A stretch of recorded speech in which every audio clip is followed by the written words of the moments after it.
Et aujourd'hui, on va parler politique au Togo. Dans 2 jours, la campagne pour la présidentielle va commencer. L'élection est prévue le 22 février prochain, mais ce scrutin pose de nombreuses questions. Faure Gnassingbé est-il déjà assuré de remporter cette présidentielle? L'opposition conteste en effet cette candidature du président sortant qui a pu se présenter en faisant modifier la Constitution en mai 2019. Une opposition qui n'est pas parvenue à présenter un candidat unique face à Faure Gnassingbé. On en parle avec vous, Christian Trimua. Vous êtes le ministre togolais des droits de l'homme et des relations avec le Parlement. Et vous soutenez le président sortant. D'abord, est-ce que vous entendez ces critiques de l'opposition qui dénoncent la modification constitutionnelle qui permet donc à Faure Gnassingbé de se présenter cette année, mais aussi en 2025? On voit d'ailleurs les images du président sortant investi officiellement donc pour cette nouvelle candidature. Vous les entendez, ces critiques? Nous les écoutons. Nous ne les entendons pas forcément, puisque la réforme constitutionnelle qui a permis de faire un saut qualitatif important dans la démocratie togolaise est une démarche consensuelle. Quel saut qualitatif? Nous avons ramené la limitation de mandat, nous avons ramené l'élection à 2 tours, 5 ans x 2. Nous avons ramené l'élection à 2 tours, une nominale à 2 tours au Togo, qui étaient des exigences et des demandes qui avaient été faites par l'opposition togolaise. Oui, mais l'opposition ne souhaitait pas que les compteurs soient remis à zéro et que Faure Gnassingbé puisse de nouveau se présenter. Bien évidemment que c'était leur demande à eux, parce que par définition, et vous l'avez évoqué en introduction, ils ne sont pas capables de battre le président Faure à une élection. Et donc, naturellement, leur stratégie est basée essentiellement sur le fait qu'ils ne puissent pas être candidats à l'élection pour leur ouvrir un boulevard. Mais les Togolais réfléchissent différemment sur cette question. Ils recherchent un homme capable de conduire la destinée du Togo face aux défis que nous avons dans la sous-région. Défis économiques, défis sécuritaires, défis sociaux.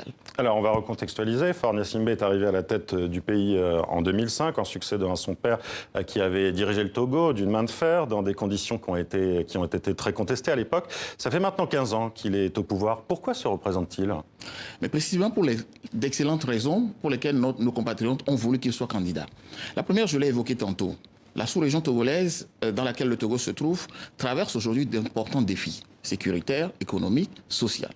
Et il faut un homme d'expérience, connaissant le terrain, capable de conduire dans l'unité et la sécurité de notre pays face à ces défis-là.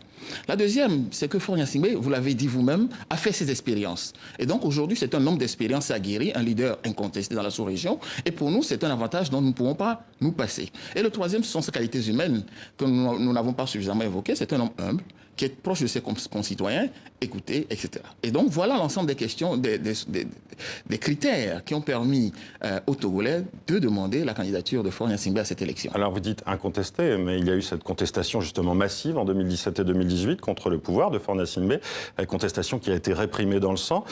Et on sent aussi, au sein de la population, qu'il y a une volonté d'alternance. Vous l'entendez aussi? En 2017, il n'y a pas eu de contestation réprimée dans le sang. Il y a eu une tentative de renversement des pouvoirs publics par la violence, menée par un groupuscule et qui, depuis, vous l'avez pu constater vous-même. C'était une contestation massive, ce n'était pas un groupuscule. Non, c'est une contestation qui est venue par un groupe qui s'appelle le Parti national panafricain. Mais qui a été entendu de manière large.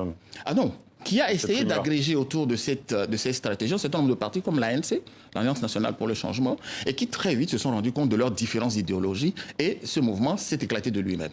Mais naturellement, non pas parce qu'il a été réprimé. Ah non, absolument pas. Il était naturellement de la responsabilité des pouvoirs publics. Il n'y avait pas de peur dans la population de retourner dans la rue. Mais non, il est de la responsabilité des pouvoirs publics d'assurer la sécurité de nos compatriotes lorsque des partis politiques ou des groupuscules exercent la violence sur les uns et les autres. Est-ce que c'est la démocratie? Ça, il y a aussi ce débat en France aujourd'hui, avec les LBD, par exemple. Non, les LBD concernent les moyens utilisés. En revanche, vous avez bien vu que la responsabilité, l'État français a pris ses responsabilités lorsque le mouvement des Gilets jaunes a commencé à déborder. Mais l'État français est très critiqué aujourd'hui. L'État togolais a été également très critiqué en 2018. Tous les pays du monde sont critiqués à partir du moment où ils doivent exercer la force publique pour ramener l'ordre public. Mais doit-on utiliser la force contre des manifestants? Ah non, il n'y a pas de force contre les manifestants. Et je vous donne la réponse que la France a donnée au comité de lutte contre la torture. Lorsque des personnes participent à une manifestation avec des armes, ce ne sont plus des manifestants, ce sont des participants à un groupement de malfaiteurs. Et cette réponse vaut également pour le Togo. Alors, l'opposition et la société civile avaient réclamé la suspension du processus électoral. Pourquoi ne pas l'avoir accepté, cette suspension? Mais précisément parce que le Togo est un pays normal, qui a une échéance républicaine et qu'à date échue, des élections sont organisées et qu'elle ne peut pas être faite et reportée sur des caprices d'une opposition ou d'une société civile qui, par ailleurs, ne devrait pas faire de la politique. Parmi les critiques contre le président Gnassingbé, il y a aussi la composition de la CENI qui lui serait acquise, selon ses critiques. On va justement écouter David Dossé, qui est le porte-parole du Front citoyen Togo Debout. Cette CENI, elle n'est pas équilibrée. La CENI, elle n'est pas indépendante. La CENI exécute des ordres, des décisions prises par le gouvernement et cela n'augure rien de bon par rapport à la qualité et à la transparence du processus électoral. Christian Trimarc, qu'est-ce que vous répondez à David Dossé? Alors je reprends David Dossé qui a malheureusement adopté la même doctrine que celui de l'ANC, faire une chose et son contraire. Je rappelle qu'au mois de novembre, David Dossé faisait partie de ceux qui ont écrit au chef de l'État togolais pour demander la recomposition de la Cour constitutionnelle, qui elle-même avait un mandat qui courait encore jusqu'en 2021. Et qu'ensuite, au mois de décembre, Jean-Pierre Fabre a écrit également au chef de l'État pour demander la recomposition de la Cour en tenant compte des réformes que le président Faure avait impulsées au mois de mai précédent. Et donc, sur cette base, après concertation avec les acteurs politiques et les institutions, la Cour constitutionnelle a été modifiée. Mais vous savez, les acteurs qui lui reprochent, ils lui reprochent quoi? D'avoir une Cour constitutionnelle à 7 alors que la Constitution prévoyait une Cour à 9. Là, c'était une critique sur la CENI. Mais non, il parlait de la Cour constitutionnelle. Mais sur la Cour constitutionnelle précisément. Mais tous ces acteurs qui ont demandé la recomposition savaient bien que le Togo n'était pas encore doté de son Sénat et que naturellement, lorsque le Sénat se mettrait en place fin de l'année prochaine, on compléterait les deux. Et cela avait fait partie de l'accord, du dialogue que nous avons eu sous l'égide de la CEDEAO. Mais sur les critiques contre la CENI, justement. Sur la CENI, par exemple, c'est une incohérence totale. Et si vous voulez, pourquoi? La CENI est basée au Togo, est constituée au Togo sur la base des résultats des élections législatives et non sur la base des élections locales. Et cette CENI, actuellement, qui conduit le processus, a été constituée sur la base des élections législatives du mois de décembre 2018. Elle a conduit les élections locales du mois de juin 2019, auxquelles tous ces acteurs ont été tous élus sans contester. C'est la même CENI qui est en mandat. Ce n'est pas parce que les élections locales ont donné de nouvelles représentations à des partis politiques que la CENI est concernée, puisqu'elle n'est pas constituée sur la base des élections locales. Mais est-ce que c'est démocratique pour une élection présidentielle? Je rappelle que sur les 19 membres de la commission électorale, seuls 2 sont issus de l'opposition, c'est 14. Est-ce que ce n'est pas un problème, selon vous, en termes de pluralité? Ce n'est pas exact. Ils sont 17 membres, et sur les 17 membres, il y en a 5 qui sont désignés par l'opposition parlementaire, 5 par la majorité parlementaire, 3 viennent des partis extra-parlementaires, 3 de la société civile et 1 de l'administration sans voix délibérative. Alors, il y aura face à Faure Gnassingbé 6 autres candidats pour cette présidentielle. Jean-Pierre Fabre, vous l'avez cité, qui s'est plusieurs fois présenté à l'élection présidentielle, critique clairement, lui, le processus électoral. Je vous propose de l'écouter. C'est ensemble que nous allons exercer la pression nécessaire pour obtenir ce que nous appelons l'amélioration du cadre électoral. Il faut empêcher le pouvoir en place de voler. Christian Trimarc, une réaction à ces propos de Jean-Pierre Fabre? Mais vous savez, le rôle d'une opposition, c'est de s'opposer, et le rôle d'un gouvernement, c'est de gouverner. Mais vous savez, Jean-Pierre Fabre, il est dans son rôle. Mais en même temps, il prépare, il conditionne les esprits pour la contestation post-électorale. Et nous disons, toute contestation post-électorale doit utiliser des voies légales. Une discussion avec l'opposition, est-ce qu'elle est encore possible aujourd'hui? Nous n'avons jamais rompu la discussion avec l'opposition togolaise. Dans un cadre formel, comme le comité de suivi du cadre électoral qui est en place et qui a déjà tenu plusieurs réunions, mais aussi dans des cadres informels sur lesquels nous les entendons et nous trouvons ensemble les solutions pour améliorer le processus. Vous avez vraiment trouvé des solutions aujourd'hui, justement? Absolument. Lesquelles? Un exemple, c'est la reformulation de la Cour constitutionnelle.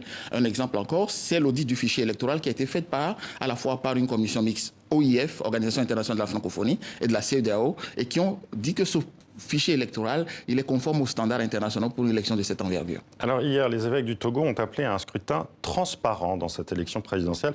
Est-ce que pour vous, ça ne montre pas un signe d'inquiétude de l'Église? Non, l'Église a également appelé à un scrutin apaisé, faisant allusion naturellement à cette opposition ou cette partie de l'opposition. Et pas du tout au gouvernement, donc? Ah non, pour la partie apaisement du processus, c'est plus à l'opposition qui, elle, commence à faire des velléités de violence post-électorale. En revanche, sur la transparence du scrutin, le gouvernement a mis tous les moyens en œuvre pour que ce scrutin soit transparent. La présence de l'OIF, de la CEDEAO sur l'audit du fichier électoral, la constitution des institutions, mais également le financement des partis politiques pour leur permettre de pouvoir combattre à armes égales dans cette élection. Alors, on a reçu la semaine dernière le journaliste Jean-Baptiste Placas sur ce plateau qui a fait l'analyse des enjeux de cette présidentielle. Je vous propose de l'écouter à propos de Faure Gnassingbé, justement. Cette élection est juste l'expression ultime d'une expérience à bout de souffle.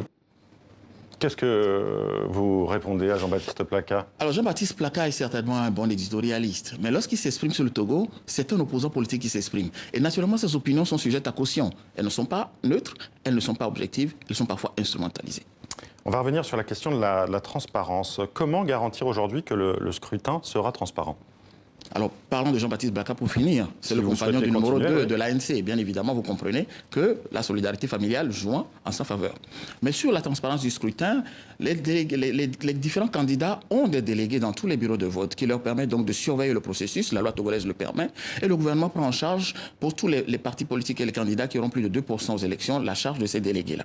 Et donc, ils ont des représentants pour faire la surveillance du processus. Nous avons aujourd'hui une quinzaine d'organisations de la société civile togolaise qui ont été accréditées comme observateurs nationaux, plus les observateurs internationaux qui viendront là. Et puis le processus dispose de mécanismes de contestation légale des résultats éventuellement, ou éventuellement des irrégularités qui pourraient apparaître pendant ce processus-là. Mais plus encore, les ambassadeurs internationaux qui sont de nos pays amis qui sont sur place sont en concertation avec la totalité des acteurs et également continuent à encourager à un processus apaisé et transparent. Le candidat Fornia Siembe, est-ce qu'il est favorable, comme d'autres candidats, justement, à la proclamation de résultats, bureau de vote par bureau de vote?